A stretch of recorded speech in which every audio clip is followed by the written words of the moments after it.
Every club. Every day. The Global Sports Podcast Network. Hello and welcome to the next instalment of the Daily Palace podcast, brought to you by the Global Sports Podcast Network. I'm your host today, Alex Waite, and I'm joined by Joe Lodge. Happy New Year, Joe. How are you doing, mate? Happy New Year. I'm very well, thanks, mate. I'm on one of my sort of annual hydration binges where I decide that drinking lots of water makes me much sharper.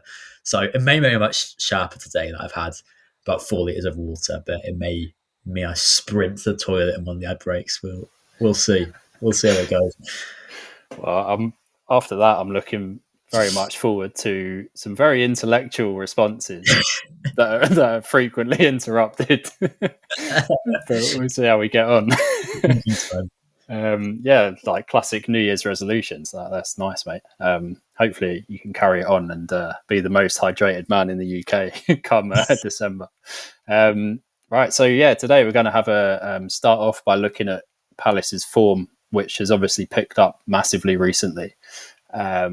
So just having a look over the last 6 games, we're actually 7th in the Premier League form table.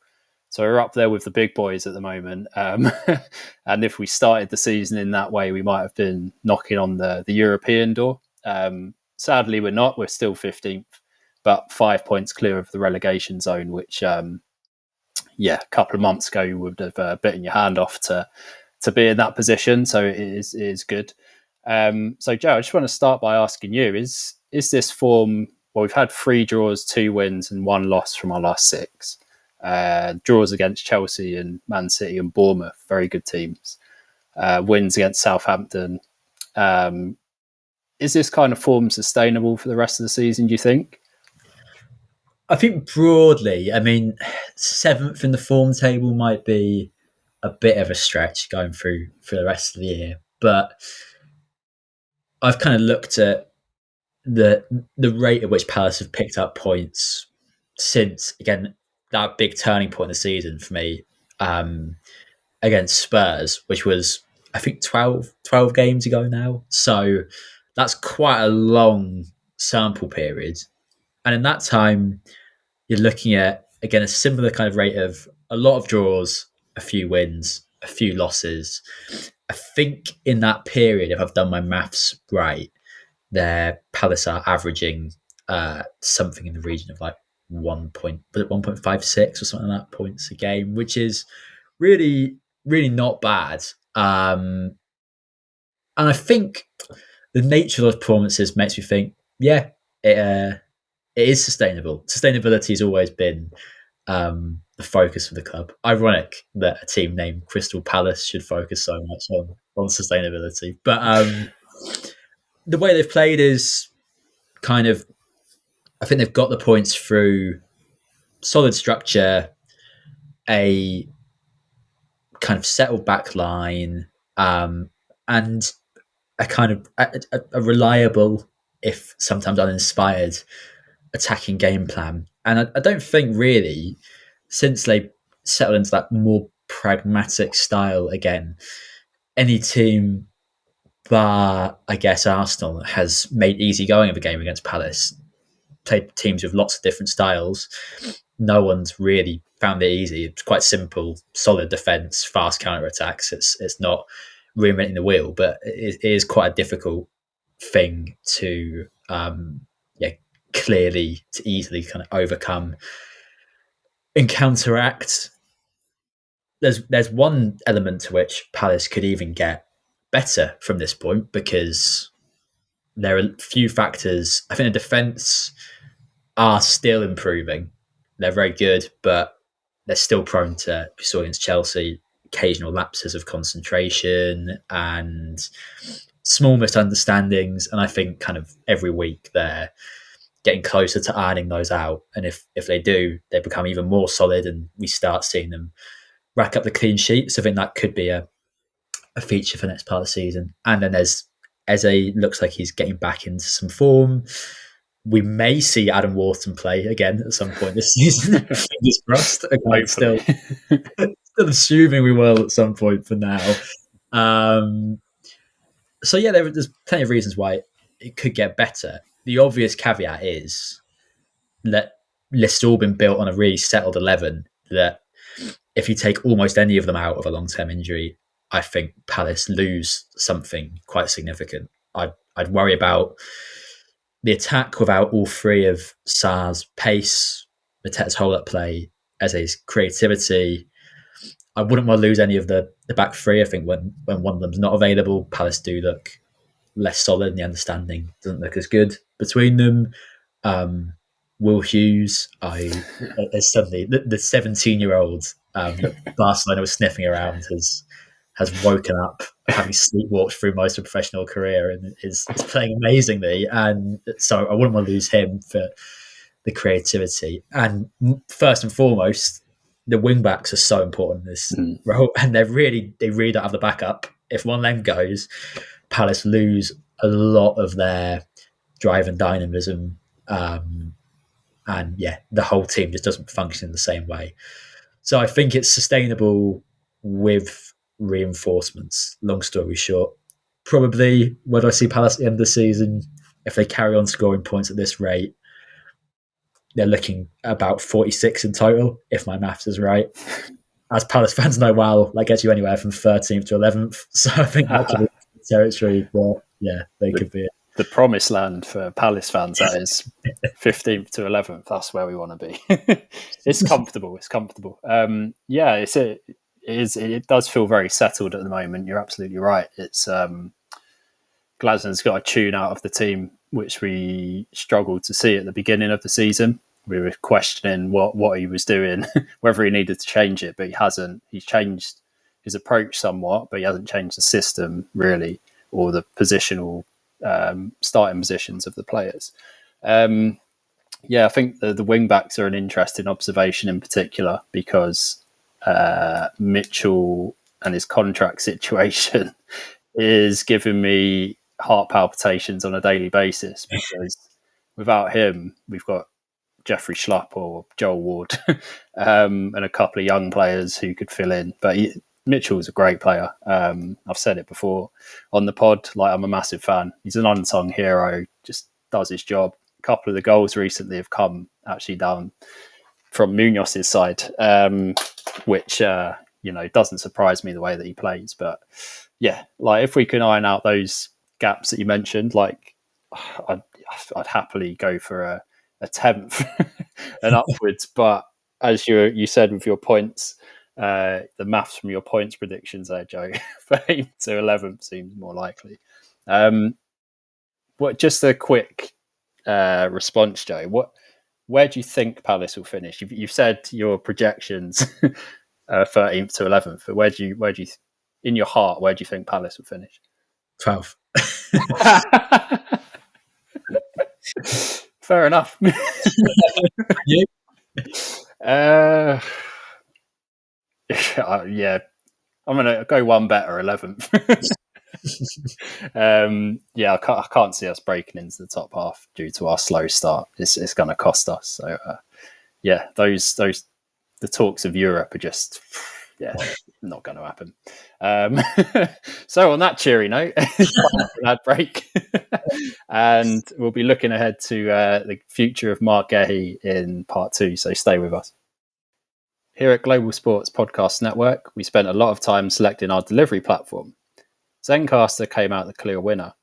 With 4K video recording from your phone and AI editing that automatically removes all those ums and ahs, it's super easy to start a podcast that sounds great and is delivered efficiently. If you're ready to tell your story, check out the link in the show description to learn more about Zencaster. Hello and welcome back to part 2 of the Daily Palace podcast. I'm your host today, Alex Waite, and I'm joined by Joe Lodge. So we're going to have a look now to some transfer news that's come out over the last couple of days. Surprise, surprise, it's Mark Gehry again. And this time Chelsea are rumoured to be after him. Obviously, he came through the Chelsea Academy and was loaned out to Swansea before he joined Palace permanently. There hasn't been much in the way of transfer fees over Gehry, but in one report I saw the amount was just regarded as silly. There was no number to it, and the wages in another report were over 300,000 a week. And he's only got 18 months left on his contract, so it is a bit of a tricky situation for Palace. Do we sell him and cash in, or do we hold on to him and get the best out of him for another season or so? So what do you think about this, Joe? Do you think this will develop into something more substantial, or is it just kind of rumours at this point? What do you think? There are a few reasons I could see it happening. Ultimately, I don't think it will. But to start with reasons I think it could. I mean, one, it would be fun. This isn't one of the reasons I think it could be, but I do think it'd be funny if the Premier League's most famously religious captain went to its most ungodly team in Chelsea. But I think, obviously he was a Chelsea academy player.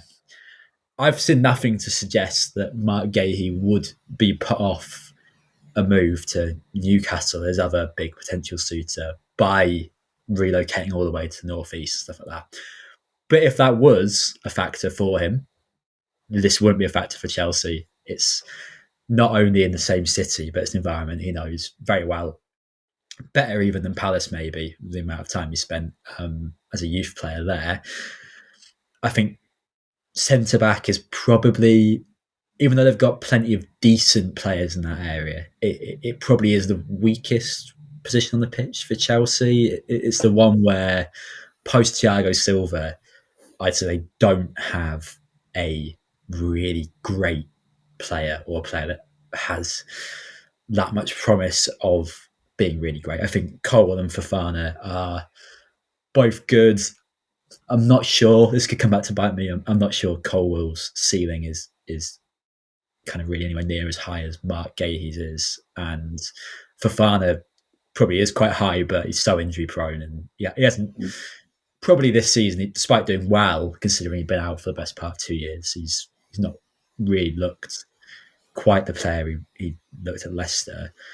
So I think they'll be really eager to get a player like Guehi in, and he would suit them well. He'd suit what they're doing with their young team, and he is kind of, this sort of implies the defence was working when Thiago Silva was there, which it wasn't. But if they did want a like-for-like kind of replacement, he is a bit like kind of, he has similar qualities, very kind of composed, brilliant reader of the game, just a calming influence throughout the team. I think if Palace were in a position now where they felt mathematically fairly secure, they might consider it because, as you say, 18 months left. If Guehi's determined to leave, which we don't know really whether he is or isn't, it's been very quiet on that topic. You can see why I'd want to cash in, because you could lose out on a player who's worth a lot of money if they it would give them one more window basically to cash in, and the value would no doubt go down in that time. So you can see why you consider it. I think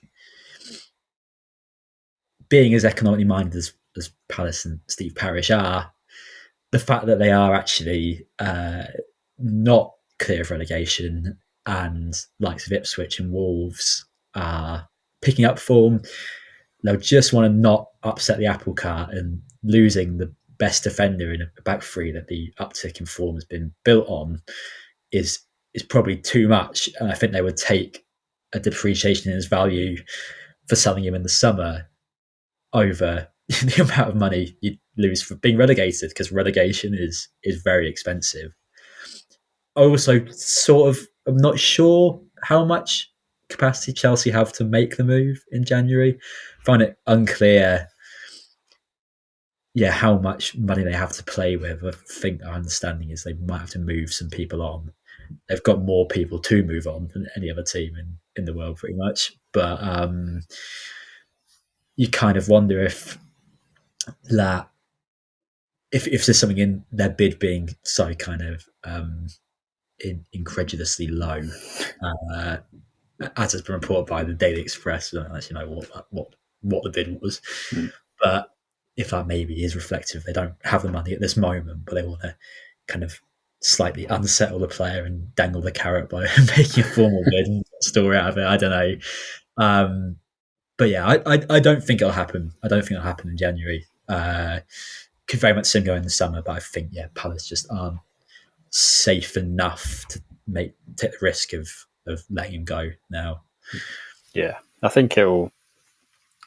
We need to keep him for the season. I think at this stage, and like you're right, Parish has a lot of sway over these decisions for the club and the benefit of the club, which is, in my opinion, correct. I know he's not everyone's biggest fan. Like a lot of fans don't agree with what he does a lot of the time, but he does have the club's interest at heart. I think from Gehry's perspective as well, I just don't see why he wouldn't want to leave at the end of the season either.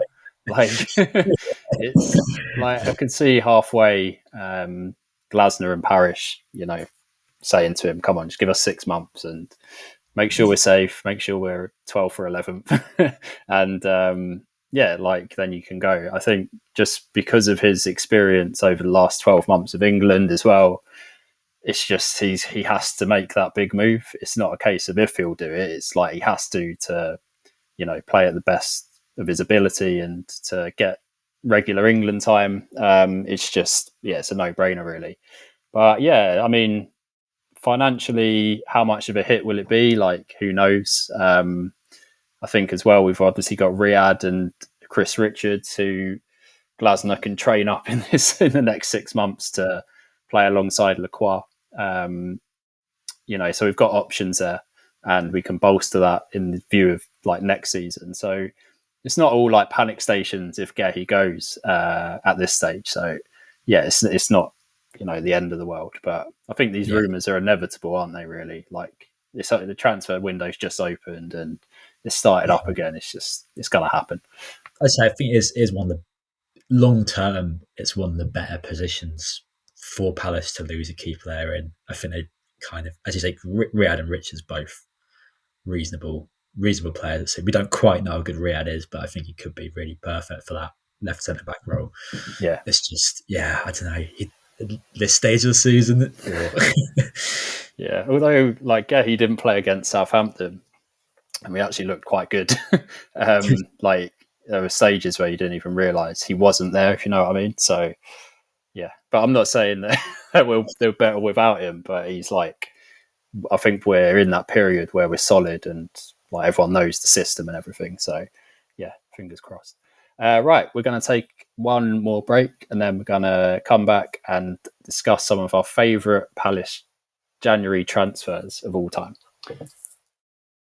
This podcast is part of the Global Sports Podcast Network, the only network bringing you exclusive daily news and views on your Premier League team, the Premier League, women's football and fantasy football. A unique listening experience that puts fans first, bringing you the very latest breaking news from your team. Subscribe wherever you get your podcasts and make us your first listen every day. Global Sports Podcast Network. Every club, every day.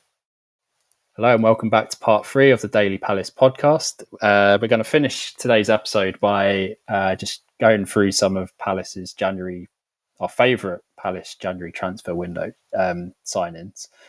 So Joel, I'll go straight to you for this one. Who is your favourite player that Palace have signed in January? Well, I've kind of got 2/5 shouts for this. Okay, we'll allow it. It's fine. One is just briefly a very recent one, Daniel Munoz. Came in January last year. I think you can argue he's been Palace's most important player in a way over the last 12 months. He is probably the most important player in facilitating Glasner to play that 3 at the back. Mitchell's not really a natural wing back. He's grown into the position gradually and done brilliantly. There wasn't a natural right wing back until Munoz arrived. If Glasner comes in to a squad without that, can he implement his football? Does he try it anyway and it doesn't really work? So I think that's great. He nearly bought him and Lerma came close to bringing a couple Copa America medals to Selhurst Park, which would have been fun, and all that for a couple million less than Palace paid for James Tompkins in 2016 is pretty good.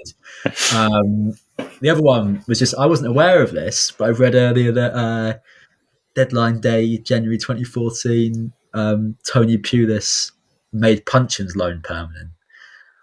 Signed Ledley, signed Scott Dan, and signed Wayne Hennessy. So basically bought half the spine of a team that would solidify Palace's status as a Prem team in one day. So it's kind of like leaving all your Christmas Eve shopping, leaving Christmas shopping until Christmas Eve, and then just absolutely smashing it, buying everyone the best presents they've had. So I think that has to be considered a wonderful quadruple swoop for deadline day. But yeah, they're just my two suggestions. First of all, Munoz, great shout. He's just been influential in the transition under Glasner. We signed Wharton as well last January, which is like two unbelievable signings for not masses of money either, which is it was great. But that I remember that 2014 deadline day, and it was like, oh, we're actually making some moves here to like. I think the previous window in the summer when we just got promoted, we signed some players never heard of before, some like had barely played in the Championship, but that was obviously Pulis coming in and like being like, all right, you've had your fun now. It's like this is how the men do it, which I actually think as well that transfer window sort of transformed the way that we sign players as well. Like I think we got done over a bit when we first got promoted, but they were all shrewd and like, wily players who kind of got Palace from the off really. So that was, some great names in there. So mine is actually from the Alan Pardew days. And it's just a rogue shout. Emmanuel Adebayor signed in 2016 January transfer window, and my God, what a weird signing that was. Just we didn't need him at the time either. It was a very Pardew thing to do, a bit maverick, bit like, oh, we'll see what he can do. Give him a chance, and he did nothing. He scored one goal. Did he come in from Spurs, or had he been somewhere else in the meantime?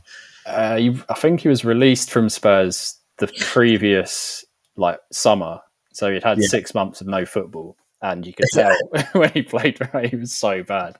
I remember watching him at Spurs in the FA Cup, and it was just like he looks like he's got potential, like gets in good positions, but couldn't sort his feet out for anything. But actually, like just looking him up for that spell. I actually looked at our squad for that season, and our strike force was like a bit of a who's who of like Premier League misfits. So we had Patrick Bamford earlier that season on loan for half a season. We had Dwight Gale, Glenn Murray, Connor Wickham, Fraser Campbell, and Marwan Shamak, and then add Emmanuel Adebayor to that list. It's sort of a semi-threatening / It's too many strikers. Well, yeah, that for a start. But if like any of those are lining up against you, like if you're a defender, you're like, I've got half a chance of seeing this out comfortably. Or if the good player shows up, like I'm screwed. But yeah, interesting signing that one. But it'll be exciting to see who we can get over the line. I don't think we're as free with our transfer spending these days, so I don't think we'll be getting any more players like Adebayor through the door. I think Balotelli's just been released, so he's on the market again. Yeah, wherever Pardew is, I'm sure he'll have a go at bringing Balotelli and Adebayor. What a duo that would be in attack. Right, that's been the Daily Palace pod today. If you've enjoyed this episode, can you please give us 5 stars wherever you get your podcasts? It will help us massively. Thanks again for listening, and thanks, Joe, for joining me today. Thanks for having me, Alex. Nice one. And you can catch up with the guys and myself later in the week with some more Palace-related episodes.